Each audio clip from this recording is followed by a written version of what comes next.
Rus qəzetində şeir yazır, qətlə şeiri. Orada vaxtda belə bir qayda var. Məhərrəmlik ayı boyunca məhsislərdə məclis olur. Hər məhsilin öz məhlənin öz zamanında gedir məhliyə.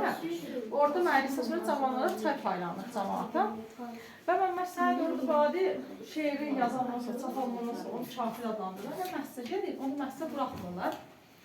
Gedir, sonra bir nəfər hazırlaşır adlı bir şəxs onun çəşkiyanı deyir, əylir. Sonra çay paylayırlar. Məmməd Səid Ordubadiyə çay verirlər. Deyirlər ki, Səid evdə içib gəldi. Ona çay verirlər, deyir, mən məhsisən çıxanda bir nəfər arxadan yaxınlaşdı mənə, dedi, sən sabahda məhsisə gəlmə. Ordubadi kimi 7-8 orduba siyalısı olur ki, onlar məhsisə buraxılmır. Onlar da yığılırlar hər gün birinin evində, cəmiyyət qurulur, hər gün birinin evində Səttarxan Aşrafla məktublaşırlar. Rayonun polis rəisi olur, Terpolovski. O da həftədə bir dəfə gəlir bu dövlətin Çar Rusiyasına. Səttarxan kimi yapmaq üçün hansı plana qurduğunu çatdırır. Məktublaşan zaman bu xəbər gedən Naxçıvanda jandarmanın qulağına çatır və jandarma gəlir ev axtarsan, məktubları tapsın, Məmməd Səid Ordubadinin yerində güllələsin.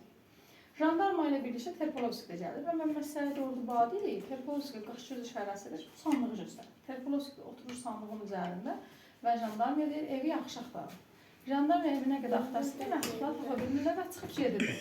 Onlar getdikdən sonra Məmməd Səid Ordubadi Terpolovskiyə təşəkkür deyir ki, çox sağ ol, sən olmasaydın məni yerində güllələyəcəkdir. Terpolovski deyir ki, təhmil yox, mən var bu sandıq. Yəni həyatın şübhəsindən bu sandıq.